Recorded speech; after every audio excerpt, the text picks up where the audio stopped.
Bom dia, amados. Mais uma vez nós estamos aqui para meditar na palavra do Senhor. Nós vamos ler somente um versículo para começar. Estamos com um pouquinho falta de tempo.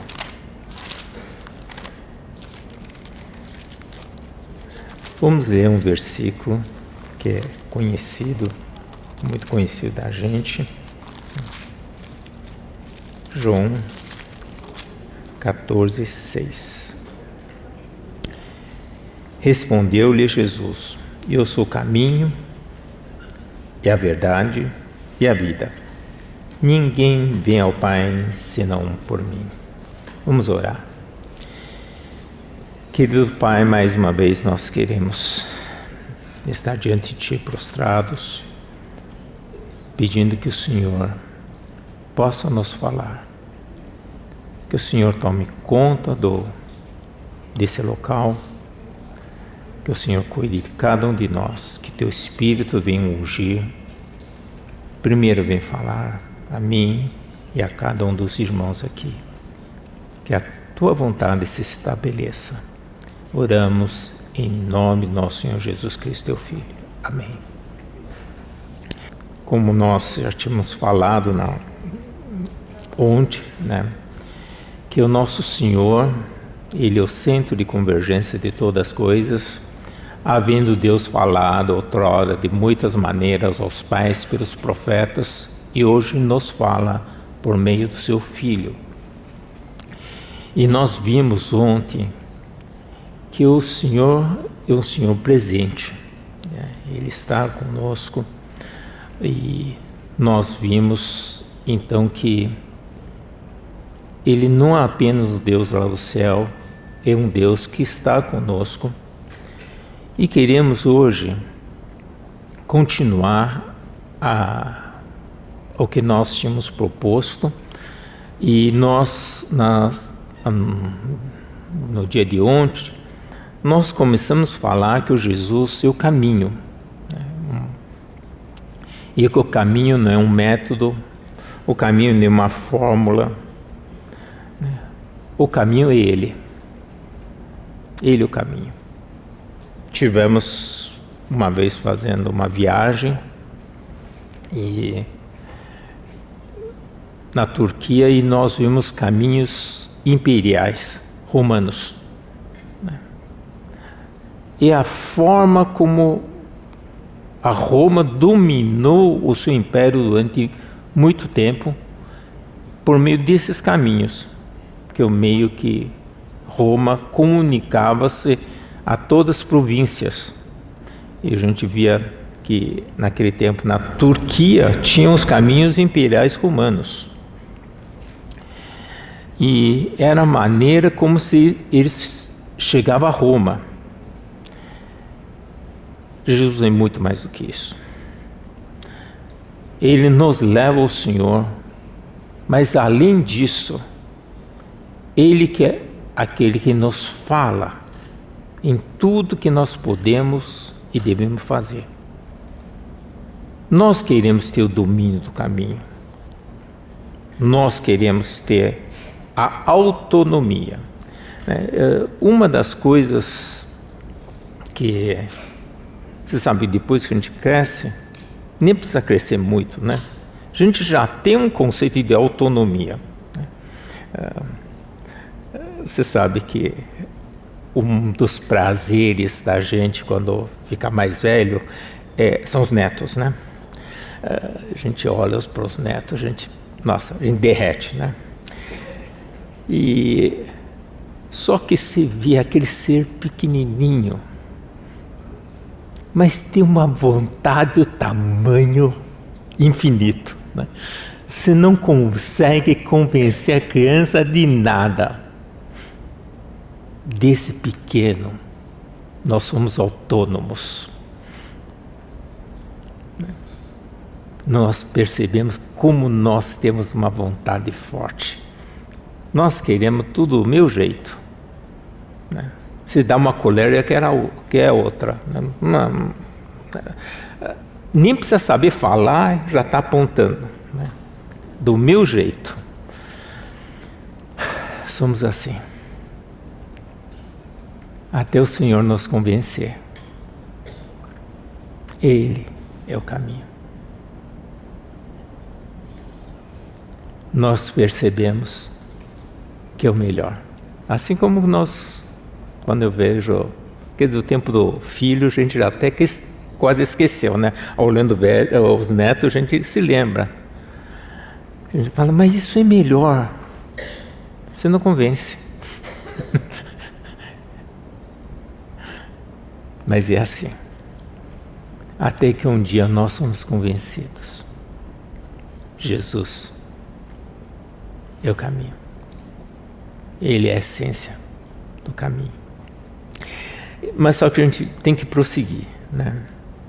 Então hoje nós vamos continuar falando que o Senhor diz: eu sou o caminho, a verdade e a vida. E eu vou ler 2 trechos da palavra. Um trecho, eu penso que é conhecido por quase todos os brasileiros agora, especialmente falando brasileiro, porque esse trecho, eu não vou nem falar a referência que vocês devem saber. E conhecereis a verdade, e a verdade vos libertará. Não sei por que né? Todos nós sabemos desse versículo, né? Foi muito usado durante alguns meses, e continua sendo, né? E outro verso fica em João 18, 37 e 38. Então lhe disse Pilatos: logo tu és rei? Respondeu Jesus: tu dizes que eu sou rei. Eu para isso nasci e para isso vim ao mundo, a fim de dar testemunho da verdade. Todo aquele que é da verdade ouve a minha voz. Perguntou-lhe Pilatos: que é verdade? Sabe, eu não sei se você sabe a resposta. Que é verdade? E depois dessa palavra de Pilatos, que é verdade? Ele disse: não acho crime nesse homem. Você sabe, a verdade é uma das coisas que nós perseguimos. Na verdade, quando eu falo na verdade, essa palavra é muito usada por nós, que em maioria dos casos, na Bíblia, quando Jesus disse, em verdade vos digo, essa palavra verdade, ele tem principalmente, vamos dizer, no seu original, tem 2 palavras que significam isso. A mais comum, vocês todos devem saber, né? Verdade em grego é amém, assim como no hebraico. É a palavra mais usada. A tradução da palavra amém tem toda a Bíblia. E é usado por latinos, por gregos, por nós. Quando Jesus diz, em verdade vos digo, ele disse, em amém, amém eu te digo. Quando nós oramos, um irmão está orando, a gente fala assim, amém, amém. Ele está dizendo, é verdade, é verdade. A gente concorda. Só que quando Jesus diz, eu sou o caminho, a verdade, essa palavra, a verdade, ela, no original, é aletheia, essa palavra. Essa verdade é essência da verdade. Amém, ele quis dizer, é verdade, concordo. A gente não diz que é aletheia. Quando o irmão ora, a gente diz, é verdade. A gente não está dizendo que o que ele falou, essencialmente, é uma verdade. Aí eu concordo. Joia. Tá bem.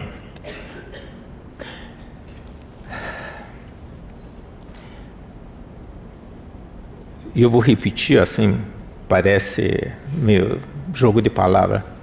Na verdade, nós temos muitas verdades. Porque quando você fala alguma coisa que a gente acha que é correto, a gente diz, é verdade. Né? Mas é verdade. Né?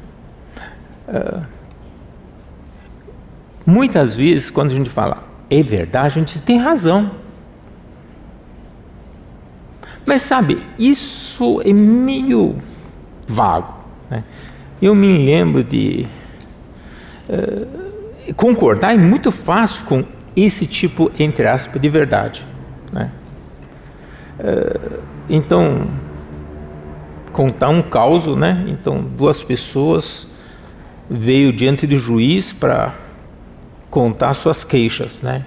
E um contra a outra. Então, um chega para o juiz e disse, olha, aconteceu isso comigo, não sei o quê, por isso ele está errado.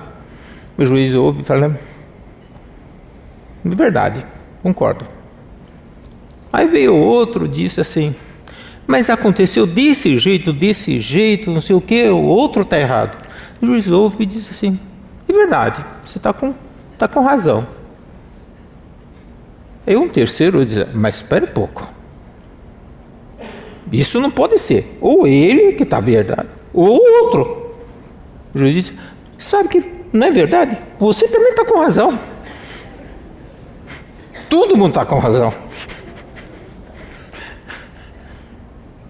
Quando um governante disse assim, e conhecereis a verdade, e a verdade vos libertará, ele caiu uma grande armadilha.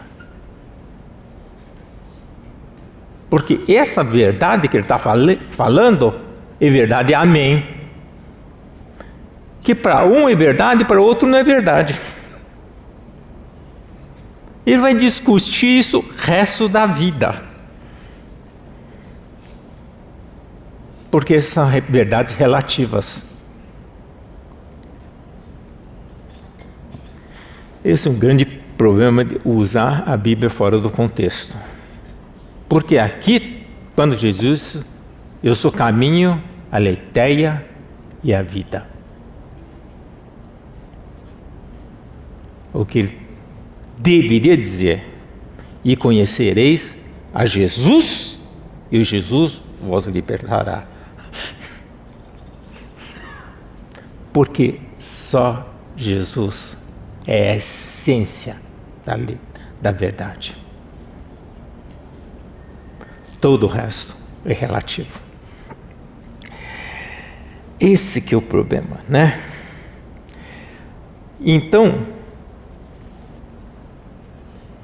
dentro do cristianismo, uma das coisas mais complexas, mais complicadas, é nós separarmos a verdade que o Senhor fala com as doutrinas. Todos nós gostamos das doutrinas. Nós queremos saber das verdades. E buscamos estudar a Bíblia para conhecer a verdade. E tem tantos santos do passado, estudiosos da Bíblia. Eles estudam, gastaram sua vida debruçado na Bíblia e chegaram à conclusão. A Bíblia diz isso. Essa é a verdade. E outro irmão que ama igualmente ao Senhor, se debruça a palavra, estuda e depois chega no fim e diz assim, eu descobri a verdade daqui. Só que contrário ao outro irmão que tinha descoberto. E agora? Você sabe, uma das coisas que mais dividiu a igreja são as verdades, em plural. Por quê? Porque todos nós temos um conceito honesto, autêntico daquilo que nós recebemos. Infelizmente, a gente torna isso em doutrinas dogmáticas e passa a ser verdade. Qual é o problema? Eu falei, não, eu com isso, né? Eu com isso. Você sabe, tudo que a gente faz na vida, a gente tem que ter um norte, né? Como eu diria.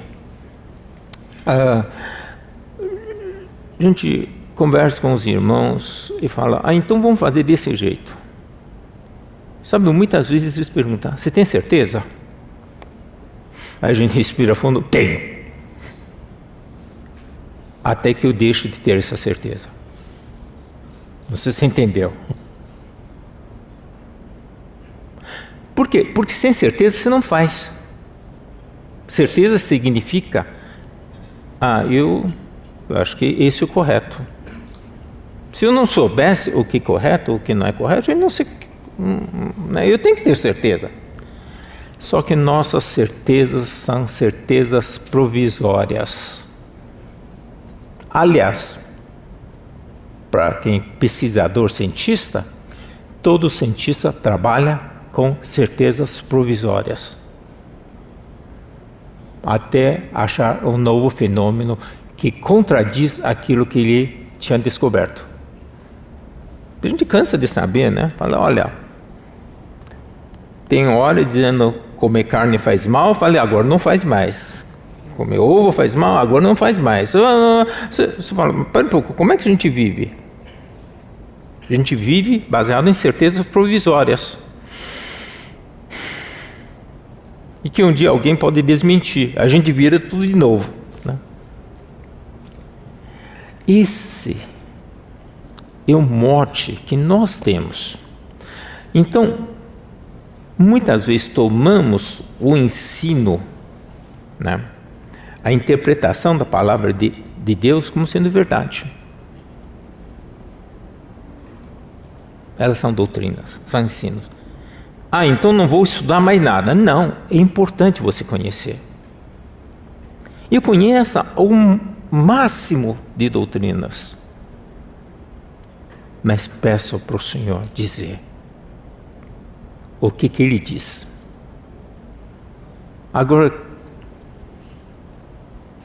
a gente só tem um caminho para ser livre e conhecer o Senhor Jesus. Porque quando Jesus disse, e conhecereis a Aletheia, e a Aletheia te libertará, Ele está dizendo, se você conhecer a mim, vocês serão livres. Não necessariamente tudo que você conhece da Bíblia vai te libertar. Ele pode te escravizar. Conheça o Senhor Jesus. Temos de saber, Ele é a única fonte da verdade. Por isso, toda vez quando a gente começa a enfatizar as doutrinas, nós estamos lidando com coisas mortas, não vivas. Graças a Deus, amados, Jesus é vivo. Nosso Senhor ressurreto, Ele é vivo. Ele não é preso naquelas doutrinas. E por isso nós podemos nos regozijar com isso. Nós podemos regozijar com essa verdade. Por isso, uma das coisas boas, né, de ficar velho é assim, né? Ou a gente fica cheio de certezas, né? Ou a gente fica cheio de certezas provisórias. Porque estamos sempre abertos, com nossas experiências, a correções do Senhor. Por mais que a gente conheça. A gente pode ter esses dois caminhos. Ou começa a ter certezas absolutas na nossa vida, ou certeza aberta ao Senhor. Tá? Em suma, o que é a verdade? Depois de tudo isso que eu falei. A verdade é uma pessoa. A verdade é uma pessoa. Essa pessoa é Senhor Jesus. Que nunca esqueçamos disso. Da mesma forma, Jesus e a sua vida. Agora complicou um pouco mais. Agora estamos num ponto bem crítico. Você sabe que a ciência tem muita dificuldade de definir o que é vida. A ciência define claramente o que é morte. A ciência consegue atestar quando alguém está morto. Mas durante um bom tempo, mesmo a medicina tem dúvida. Quando que ele realmente morreu? Ou não morreu? Né? E nós mesmos, a gente confunde as coisas, né? Às vezes eu vejo um colega, teve um dia ruim, né? Aí ele chega para mim e diz assim: Lawrence, isso não é vida. Ele fala, isso não é vida. Oi? Né? Mas ele está vivo, né? A gente usa esse termo de sentido muito lato, muito amplo, né? Assim como a morte, né? O cara diz, eu estou morrendo de alegria, né? Então, como é que chama? Essas expressões que a gente brinca com vida e morte, né? Por quê? Porque vida tem vários aspectos.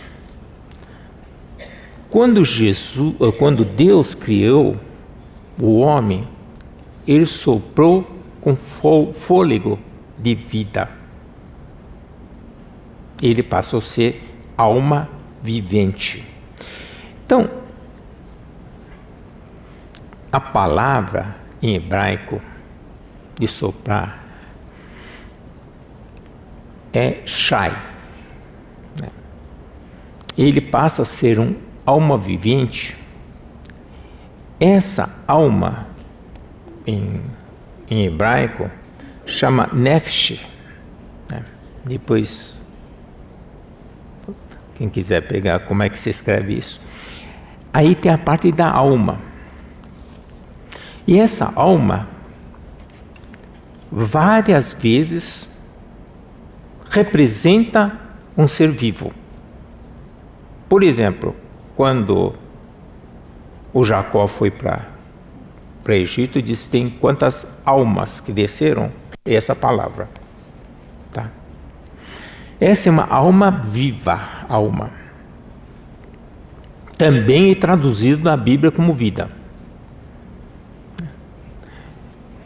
E tem outra palavra que é o mais usada na Bíblia em termos de vida. Essa palavra é psique. Alguém aqui lida com a área de psicologia? Então, quem lida com a área de psicologia, ele lida com psique, né? Que é representante, né, na Bíblia, e muitas vezes, da pessoa, de uma vida psique. Em vários lugares, né, por exemplo, quem quiser ganhar a vida, perdê-la, essa vida é psique. Então, a ideia é que nós temos uma vida nossa.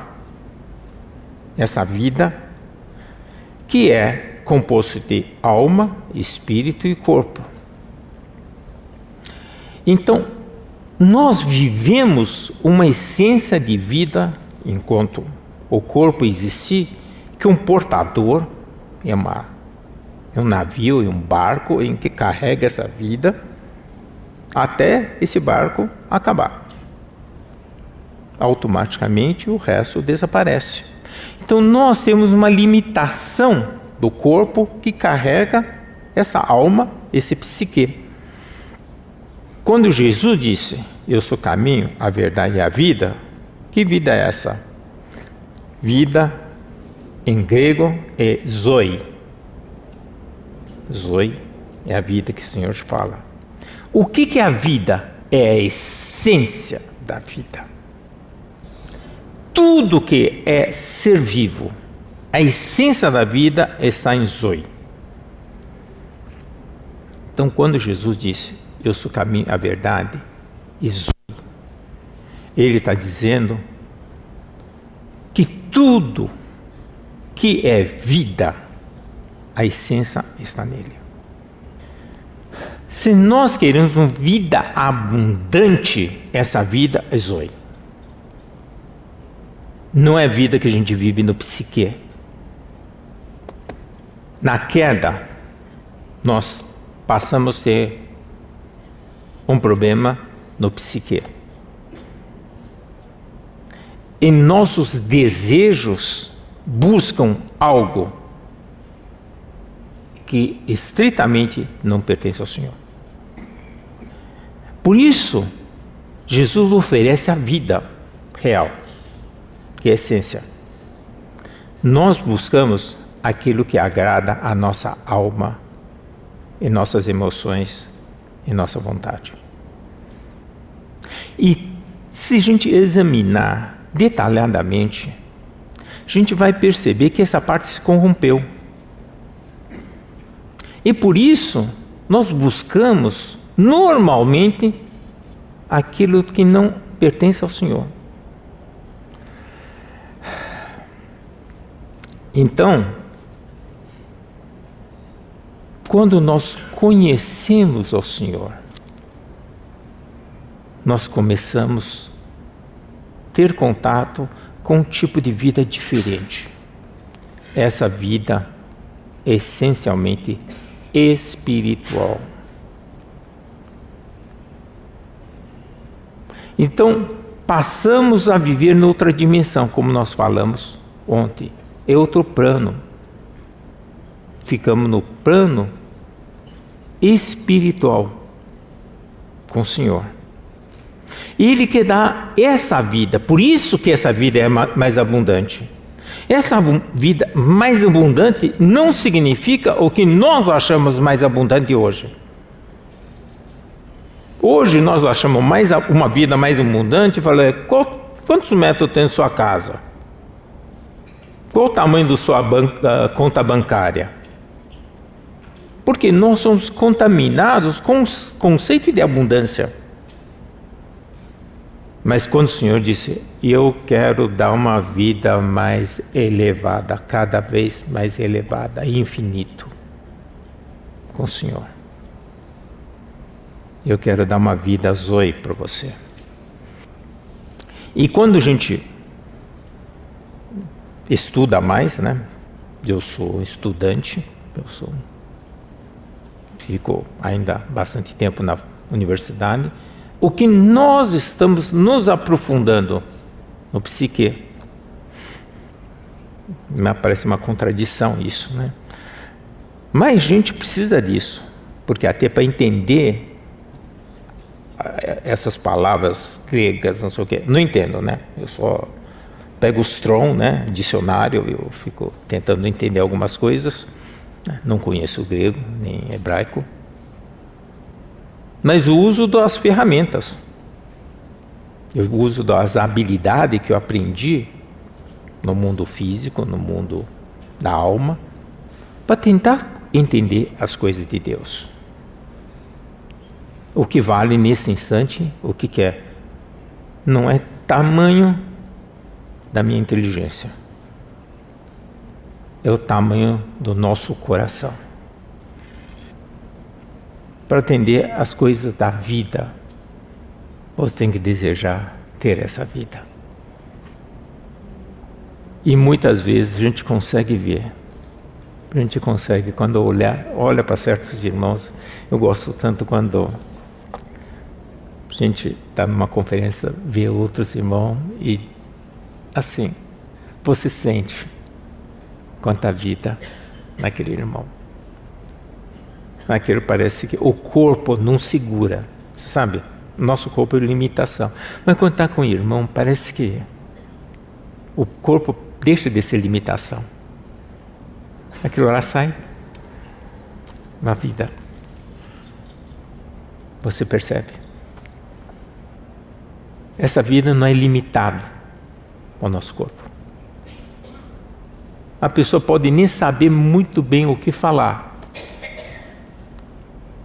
Às vezes a gente está com dificuldade de línguas, mas sabe, não precisa falar. Aquilo brota.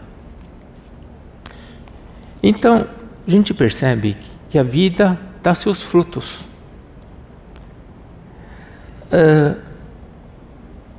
Mas aqui tem um perigo. A gente começa a olhar e fala, essa pessoa parece que tem vida porque ele tem esses frutos. Nossa, como ele é carinhoso. Então vou tentar ser carinhoso. Essa pessoa fala tanto amém ao Pai.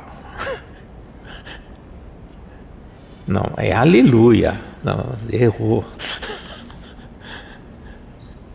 Você sabe, a gente começa a tentar imitar os frutos da vida. Gente, não vai dar certo. Claro, com você, não dá certo. Mas, engraçado, a gente continua tentando isso mesmo. Né? A gente gosta de imitar os frutos, né? Tem as árvores frutíferas, né? E tem as árvores de Natal, né? Que são, né? Tem o que dá fruto, outro tem o fruto que se pendura, né?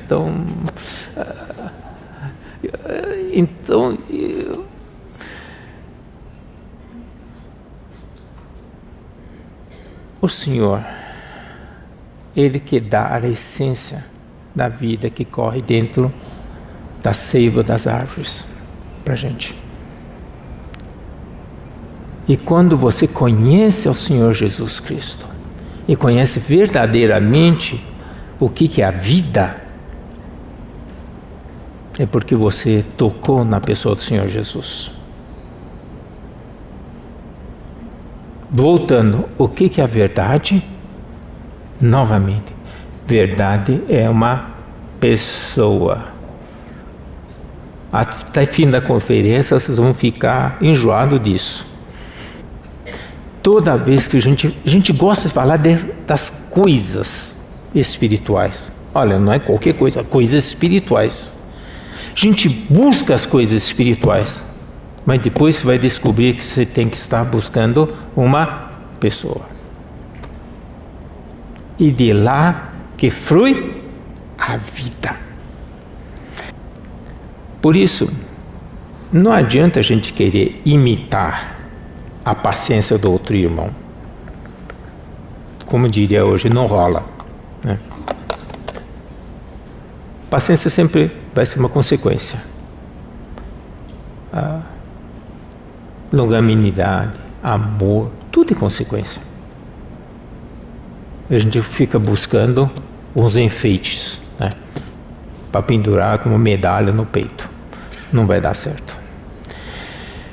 E por isso, Isso, quando o irmão Cláudio falou hoje sobre o corpo, isso muitas vezes acontece, né? Nas reuniões, né, das localidades, às vezes a gente diz assim, não, aquele lugar, e aquele lugar tem vida. Eu falo, opa, deixa eu ir lá visitar os irmãos, né? Vai lá, não sei o que, fala. Depois você volta, você vai, como é que foi? Lá tem vida. Mas como é que é? Lá eles são bem quietinhos. Aí você fala, no outro lugar tem muita vida. Aí você vai visitar os irmãos, aí você pergunta como é que é. Ou você precisa ver louvor de lá, né? É cheio de vida, né?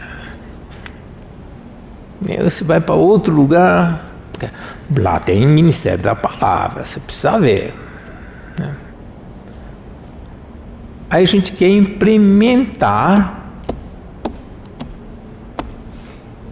a vida do corpo. Você vai ver que tem lugar que tem vida, que tem um jeito, tem outro que tem vida de outro jeito, tem vida de outro jeito, que não tem nada a ver, né, uma com outra. Essa é a beleza do corpo, meus irmãos. No momento que você conseguiu explicar a vida do corpo por meio dos seus atributos, você errou.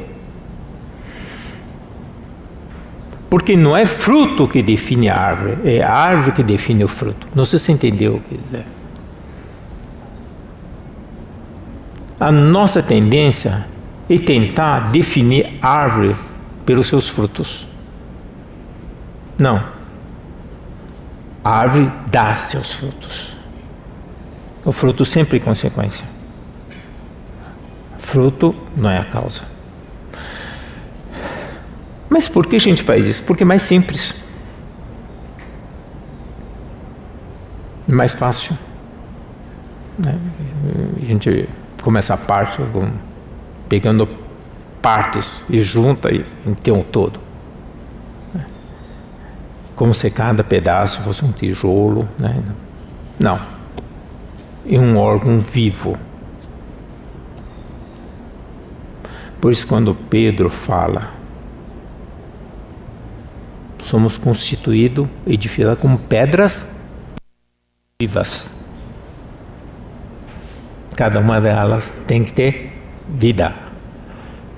E quando junta as vidas, tem a vida do corpo.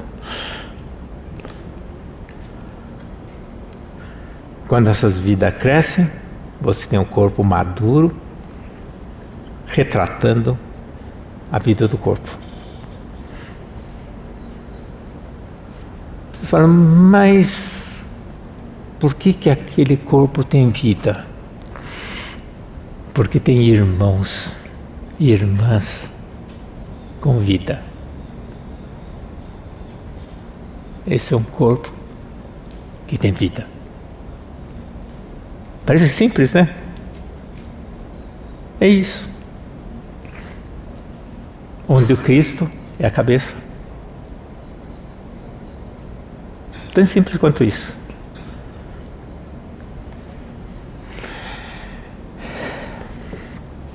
Por isso, vida do corpo não é fabricável.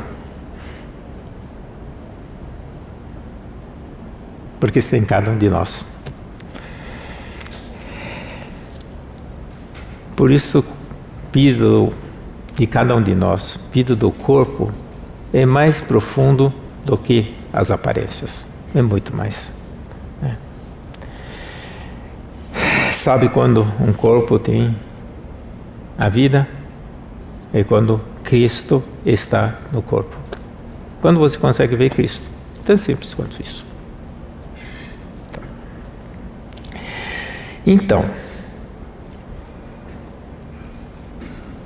vamos ler um trecho, 2 Coríntios 4, 9. Eu começo com 8. tudo somos atribulados, porém não angustiados, perplexos, porém não desanimados, perseguidos, porém não desamparados, abatidos, porém não destruídos, levando sempre no corpo o morrer de Cristo, para que também a sua vida se manifeste no nosso corpo.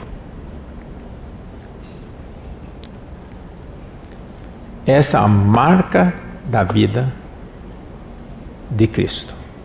Veja, o conceito da vida está ligado à morte.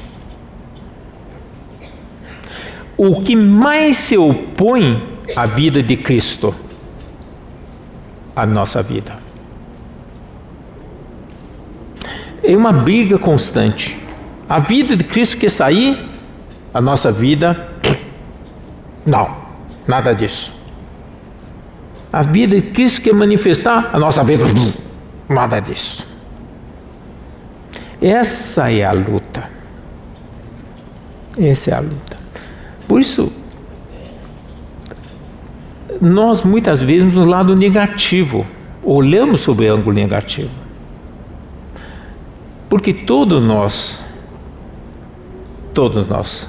tenho certeza, estamos convencidos das nossas qualidades.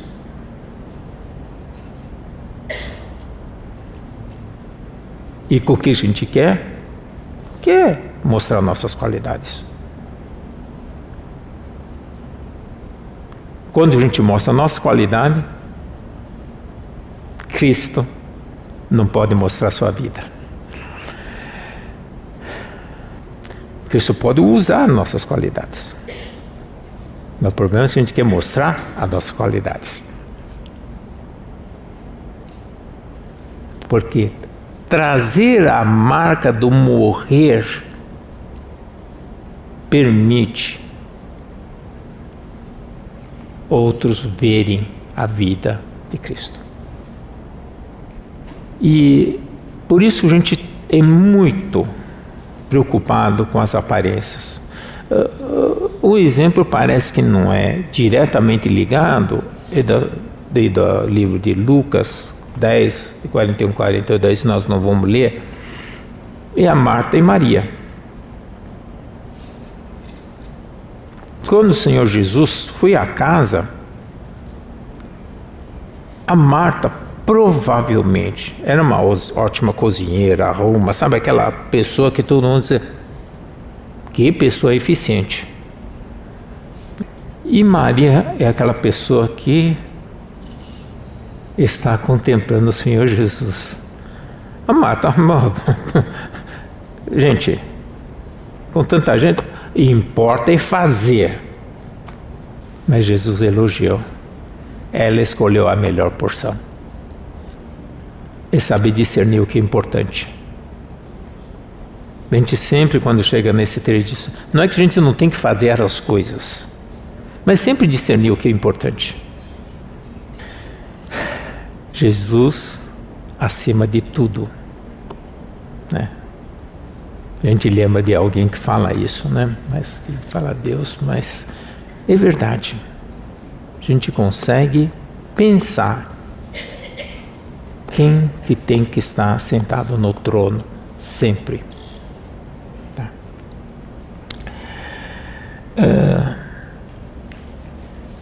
Meu objetivo era falar de algumas coisas a mais. Eu não quero... Eu fiquei estudando, né? Quando eu estudei a parte das coisas espirituais, né? Eu percebi que a porção principal, né? Tem vários outros, mas Jesus em vários momentos declarou quem ele era. Então Jesus, ele sempre diz quem ele era com relação às coisas espirituais. Por exemplo, ele disse, eu sou fonte da água viva, eu sou a luz do mundo, eu sou a porta das ovelhas, eu sou o bom pastor, eu sou a ressurreição e a vida, eu sou o mestre do Senhor, Eu sou o caminho, a verdade e a vida. Eu sou a verdade verdadeira. E assim por diante. Ele falou um monte de coisas sobre as coisas espirituais. Mas ele não disse, eu dou isso sem mim. Ele dizia, eu sou. Então, na verdade, na própria, vamos dizer, próprias palavras do Senhor Jesus, ele sempre conceitou de maneira muito clara que todas essas coisas espirituais era ele. Não é que ele possuía aquilo e vai distribuindo. Não é isso. Se você quiser, chega a mim. Você quer isso? Então tenha, não aquilo, você tenha a mim, porque eu sou. Então, essas declarações do Senhor Jesus eram em especial. Quando a gente estuda os evangelhos, o que mais incomodava os escribas e os fariseus, e que os escribas e fariseus, eles falam, mas quem é essa pessoa que tudo é ele? Mas pior é que tudo era ele. Por isso, nessa conferência, quando nós focamos o tema que Jesus é convergência de todas as coisas, é isso que significa. Que tudo é ele. Eu queria hoje ainda, compartilhar Jesus como pão da vida. É Jesus, luz do mundo. Talvez não vai dar pelo tempo. Mas podemos começar. Então,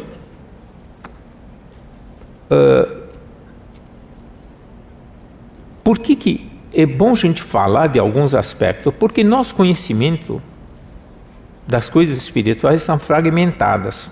A gente conhece um pedaço aqui, um pedaço aqui, um pedaço aqui. O que seria importante, a gente consegue ter uma figura toda. Então, queria tocar em algumas coisas espirituais para nós consolidarmos esse conceito. Então, vamos ler esse trecho. Mesmo que a gente não consiga terminar, nós vamos continuar na próxima sessão. Capítulo 6, João capítulo 6, verso 35. Declarou-lhes, pois, Jesus: eu sou o pão da vida. O que vem a mim jamais terá fome. O que crê em mim jamais terá sede. Você sabe,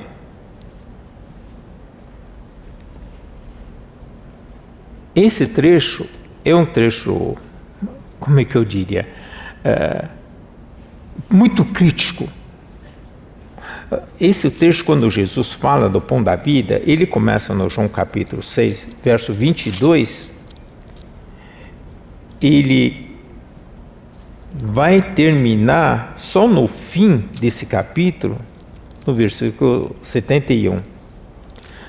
Você sabe, muitos dos discursos do Senhor Jesus, no final, as pessoas começaram a se agregar a Ele. Mas nesse trecho, Jesus, pão da vida, eu só vou ler um versículo que está relacionado,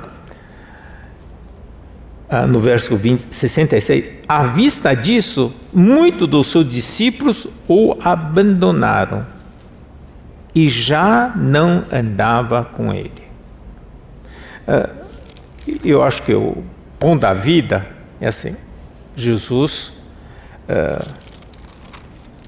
ele falou isso depois da multiplicação dos pães, depois que a multidão queria o arrebatar para ser rei,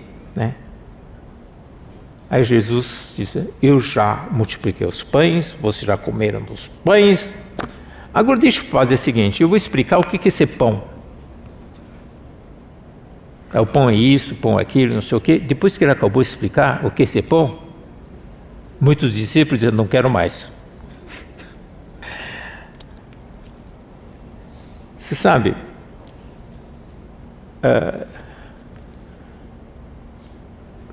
eu me lembro durante muito tempo, né, tinha um caderno devocional, né, chamado Pão Diário. Não sei se... Quando a gente fala em pão, a gente lembra do maná, né? A gente lembra de várias coisas, né? E para orientais, né, que não sabem diferenciar muito um R com L, né, a gente achava que era pão de alho, né? Então a gente falava um pão de alho, né? Mas pode ser de cebola, né? Não sei o que, né? Mas é pão diário, né? Então é um pão que a gente come diariamente, porque senão a gente tornar a ter fome. E Jesus usou aquilo que está tão perto da vida da gente. Por quê? Sem pão nós morreremos. Sem alimento nós vamos morrer. Você sabe, eu gosto de assistir aqueles programas de desafio, né? Que eles largam as pessoas num lugar só com um facão e tentar sobreviver, né? Eu assisto às vezes aqueles programas para saber que nível que um ser humano precisa de alimento para sobreviver. Então eles comem qualquer coisa para poder adquirir proteína, essas coisas, né? Então fico curioso saber muitas vezes o que nós sustenta, o que nós não sustenta. E Jesus era aquele Senhor que disse assim: eu sou o pão da vida. As pessoas tinham dificuldade de aceitar essa verdade. Eles queriam o pão que Jesus distribuía, mas não queria o pão da vida. Não parece um contrassenso? Pão da vida não deveria ser melhor do que o pão, aqueles pãezinhos e peixinhos que tiveram e foram multiplicados? Veja, provando assim, cientificamente, né? Aquela multidão que comeram daquele pão que foram multiplicado, logo depois tiveram que ter outra multiplicação de pães. Por quê? Porque estavam com fome de novo. O que eles queriam era que Jesus vivesse multiplicando pães. Aí nesse íntere Jesus disse: vocês precisam do pão da vida. Respira-se fundo, as pessoas dizendo: esse pão que realmente alimenta, quero ou não?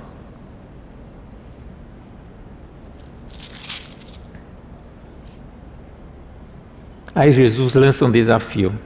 Perguntou Jesus aos 12: porventura quereis também vós outro retirar-vos?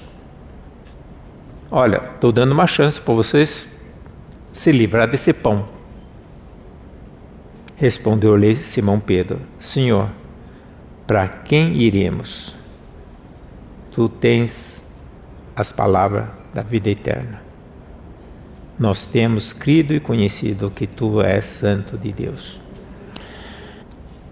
O que Pedro descobriu aqui? Eu vou tentar resumir. Durante esses períodos, eles ouviram Jesus falar da água viva. Eles viram Jesus multiplicando pães. Ele viu várias coisas que Cristo estava dando. E nesse quesito específico do alimento, alguns discípulos, não esses 12, falou: não, é muito difícil, duro esse discurso. Por quê? Porque Jesus disse aqui: pois a minha carne verdadeira é verdadeira comida, e meu sangue verdadeiro bebida. Quem comer a minha carne e beber o meu sangue permanece em mim e eu nele. Assim como o Pai vive, me enviou, igualmente eu vivo pelo Pai, e também quem de mim se alimenta, por mim viverá.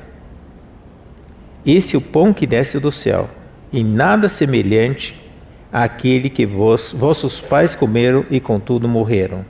Quem comer desse pão viverá eternamente. Jesus deu um checkmate. Você tem que comer desse pão.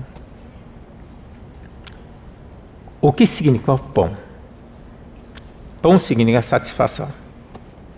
Quando a gente está com fome, a gente fica insatisfeita. E ao tomar o pão, a gente se satisfaz.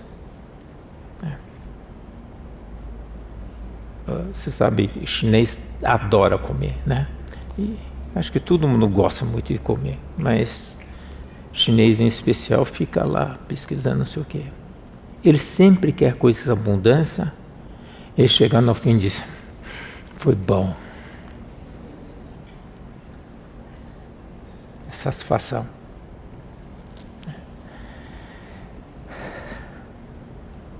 Mas o Senhor Jesus designou o pão. Por quê? Esse pão que vai manter a sua vida. Só eu. Vocês vão alimentar-se de mim. Isso vai manter sua vida. Significa, eu serei sustentador das suas vidas. Só eu. E os discípulos acharam que era muito duro esse discurso. A gente pode até estranhar, mas se a gente examinar, é assim. A gente quer um monte de coisas. E agora, né, eu estou atrapalhando vocês, né? Vocês vão voltar. A maioria de vocês vão enfrentar um buffet. Né? E o que é buffet? Aquele negócio lá, você pega o prato, invariavelmente, vocês vão pegar mais do que vocês podem comer. Principalmente quando está tudo incluso. Aí vocês vão põe isso. Para nós, abundância são muitas coisas. Jesus disse, você não precisa nada disso, só precisa de uma coisa. Assim, resumindo. Mas nele está todas as coisas. Isso que as pessoas não entenderam. Nós queremos fazer nosso prato porque nós achamos que é melhor. Aliás, vocês estão de prova que muitas vezes nós não sabemos fazer nosso prato. Né? Principalmente quando tem muitas opções. Vamos supor que no lugar onde vocês vão agora tivesse 10 vezes, né, as opções.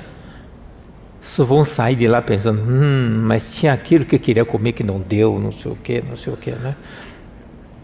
Lembra-se, Senhor, e o combo. Você vai lá, quando você pede um combo, é tudo que você precisa estar lá. Nós não conseguimos crer nisso. Que Jesus é a soma da essência de todas as coisas espirituais. Ele basta. Ele é o único que tem palavra da vida eterna, ninguém mais. E enquanto a gente não reconhecer como Pedro reconheceu, tu tens a palavra vida, a gente ainda acha que nós temos outras opções. E a gente gostaria de ter outras opções.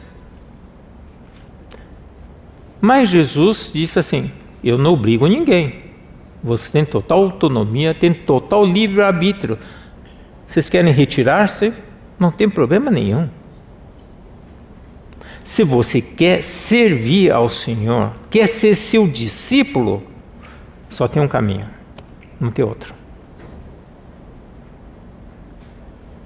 Não sei se vocês estão conseguindo entender. Uma coisa, Jesus não recusou que outros possam receber bênçãos. Mas se você quiser servir, você tem que tomar Jesus como pão da vida. Tem ainda várias coisas para falar essa questão de pão da vida, mas eu vou tentar resumir.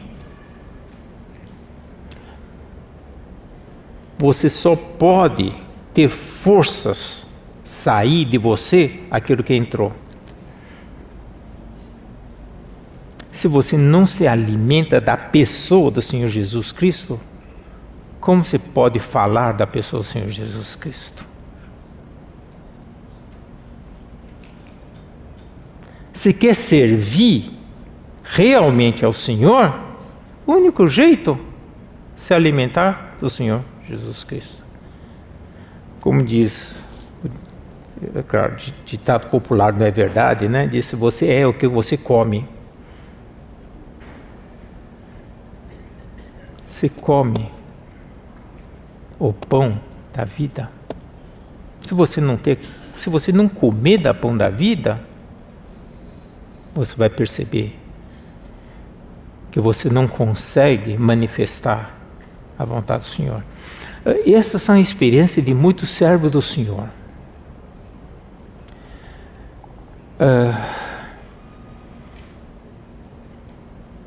Tem ministrações, tem momento que você serve ao Senhor, que depois do serviço você chega assim: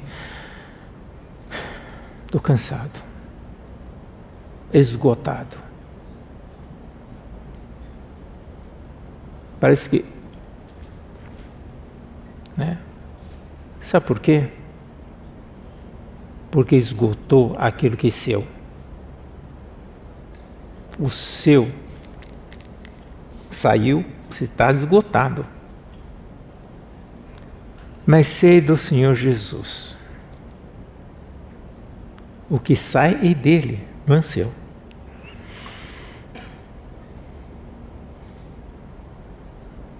E nesse momento você sai fortalecido no ministério. Sabe por quê?